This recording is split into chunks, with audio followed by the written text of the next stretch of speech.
allá. Estoy en comunicación con el señor expresidente constitucional de la República del Ecuador, el doctor Oswaldo Hurtado, que es un destacado político, abogado e intelectual en su país.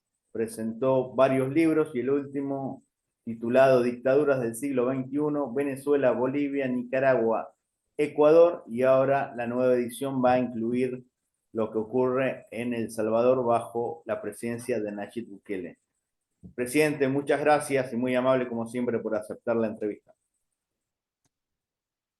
Bueno, cuando yo publiqué este libro en idioma español en una primera versión, texto centrado fundamentalmente en la dictadura de Correa, acá en el Ecuador,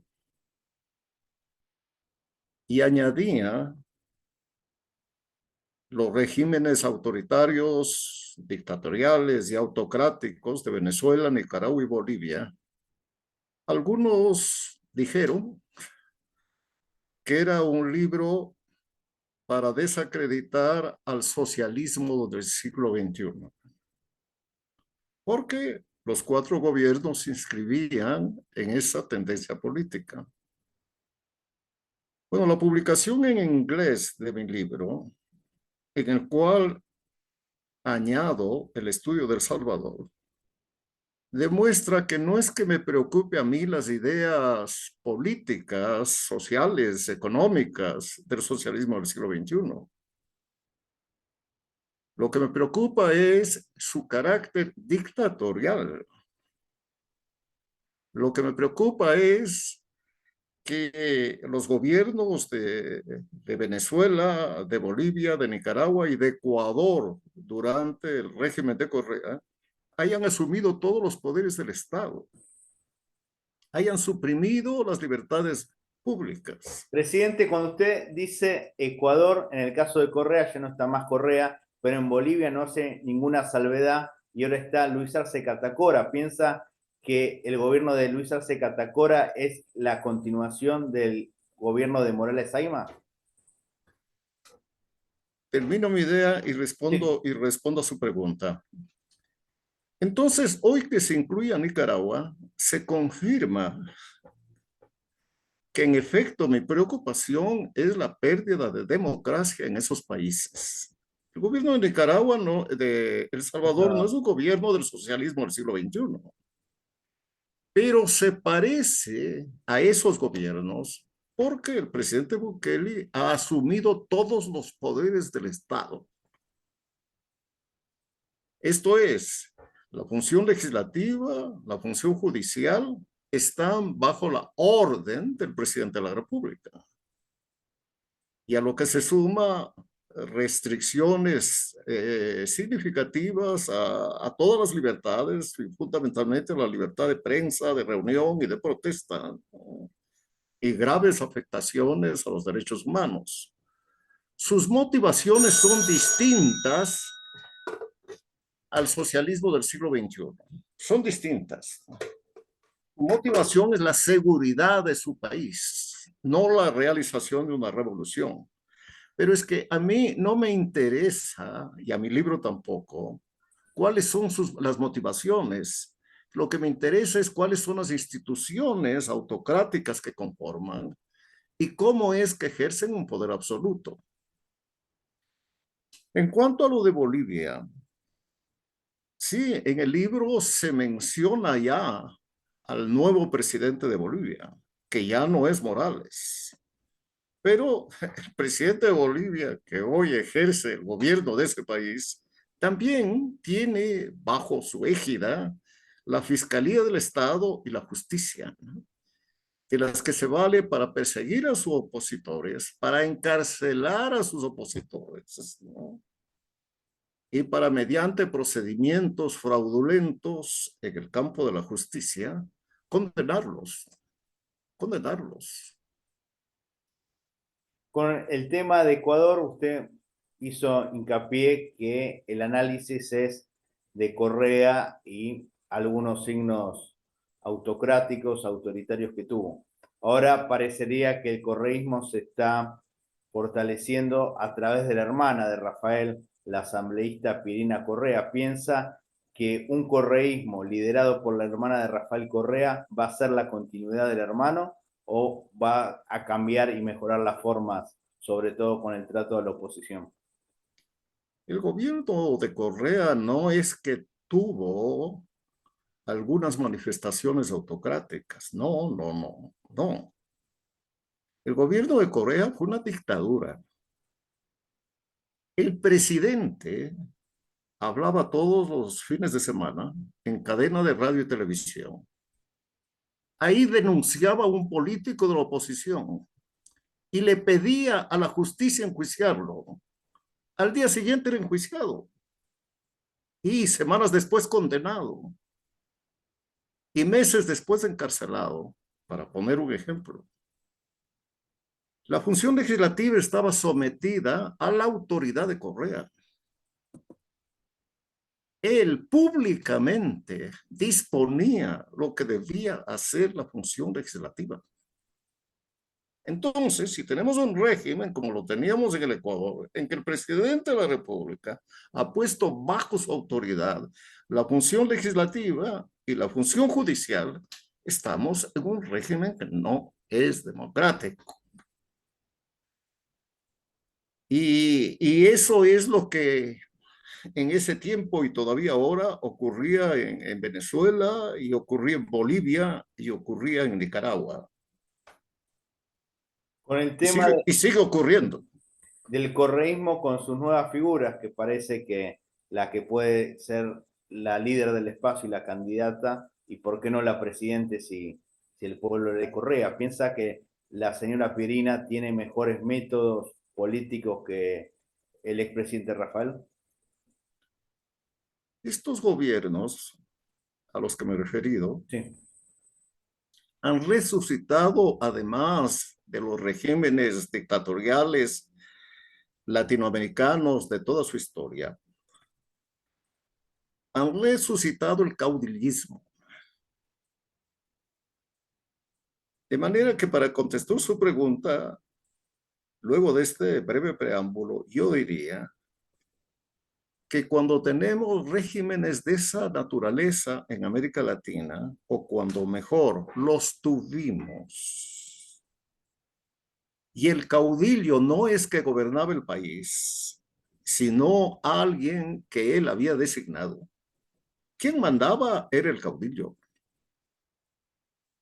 De la misma manera que Correa controlaba todos los poderes del Estado, en su partido político, la única autoridad era él, no había otra. Nunca se reunía el Congreso del partido que no sea para proclamar o ratificar, proclamar lo que iban a hacer y ratificar lo que ya había hecho la dictadura. Los órganos administrativos del partido jamás intervinieron en decisiones del gobierno. De tal manera que si Correa, pues, pone como candidata a su hermana, mayor razón para que el presidente de la República sea él desde Bélgica, porque no puedes volver al país debido a su corrupción por la que ha sido condenado. Gobierne el Ecuador. Y el hecho histórico de Lenín Moreno, ¿cómo lo analiza? Porque muchos pensaban que iba a ser un títere de Rafael Correa y sin embargo fue un opositor al correísmo. Lo puso sin mucho gusto, sin mucha convicción, como candidato a sucederle en el gobierno. Porque en las encuestas aparecía con una aceptación superior al 70%. Esa fue la consideración. Y porque cuando fue su vicepresidente, pues era pues un ejecutor, un ponderador,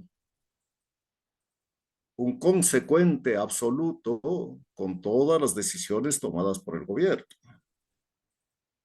Pero, para sorpresa general, una vez que asumió la presidencia, dejó a un lado al presidente, no al presidente, sino al dictador Correa, y él ejerció la presidencia sin ninguna tutoría.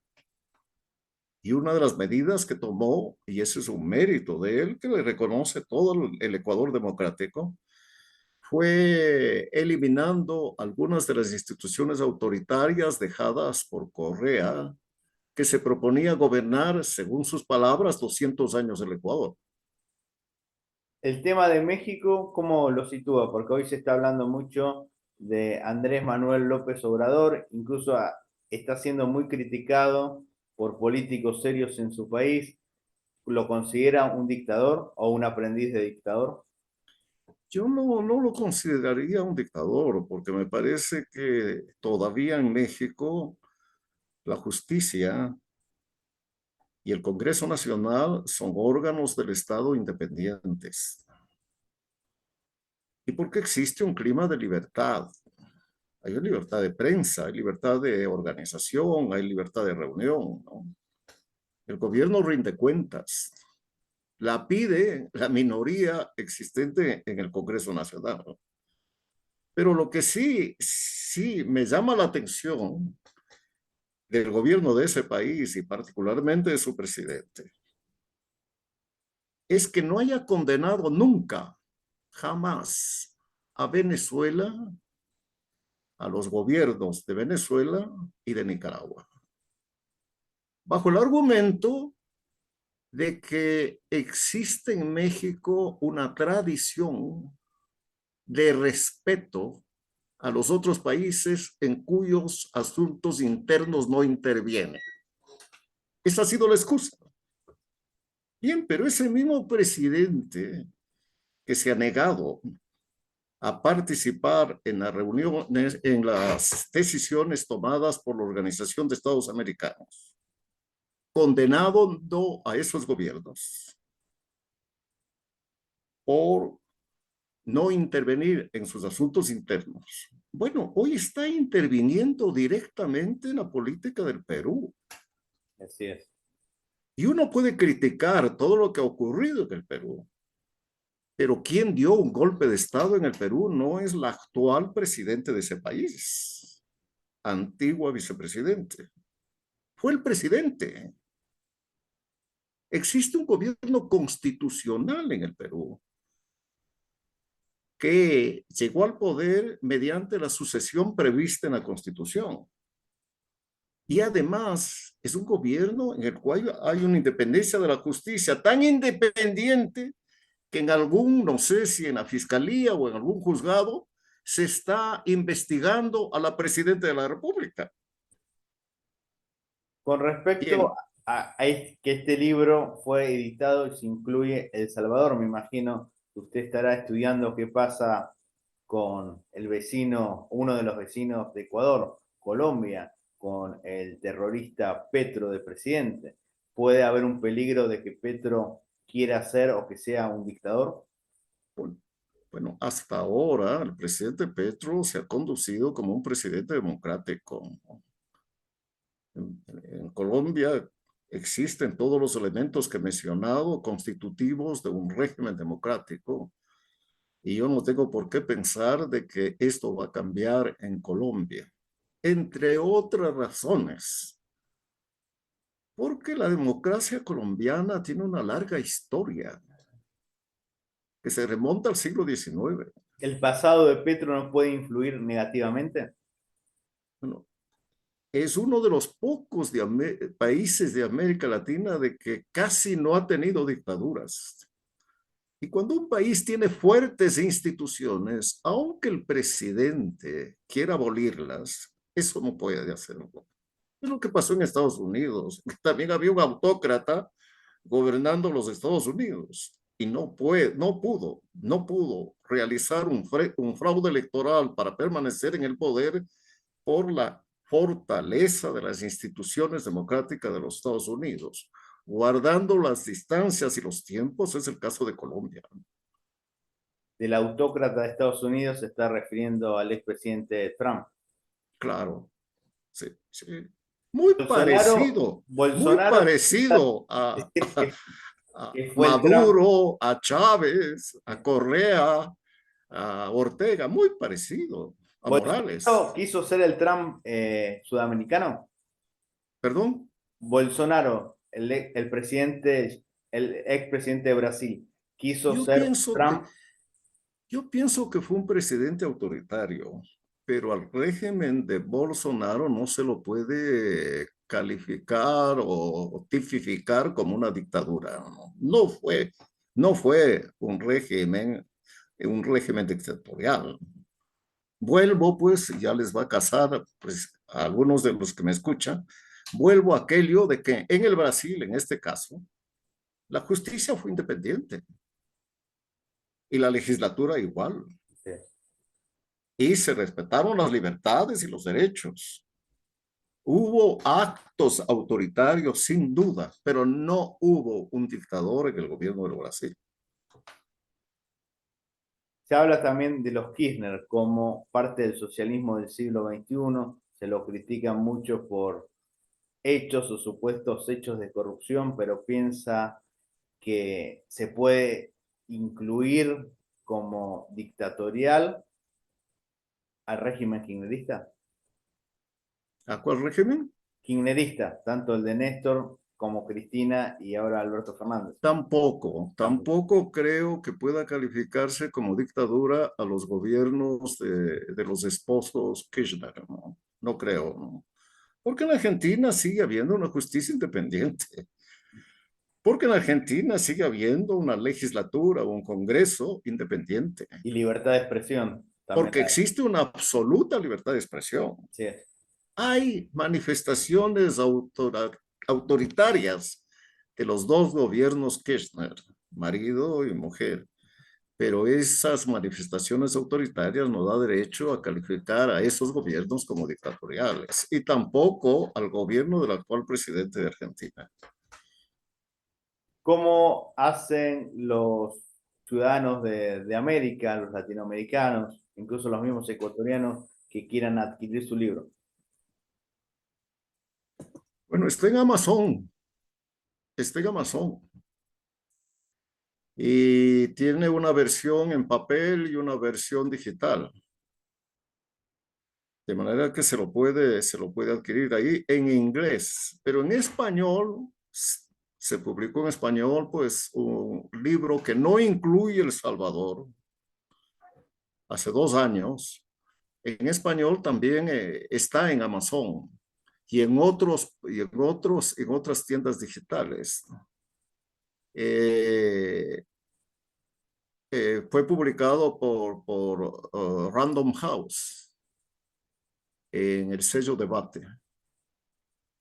Esperemos que pueda venir a Argentina a presentar este interesante libro. Es muy Me importante encantaría, este me análisis y encantaría. más viniendo de un expresidente constitucional de un país. Usted sabe cómo se manejan los resortes del Estado, cómo se bien gobierna, así que es muy importante que todos los latinoamericanos podamos acceder a su obra. Muchísimas gracias, presidente. Muy amable. Encantado, encantado. Gracias por la entrevista.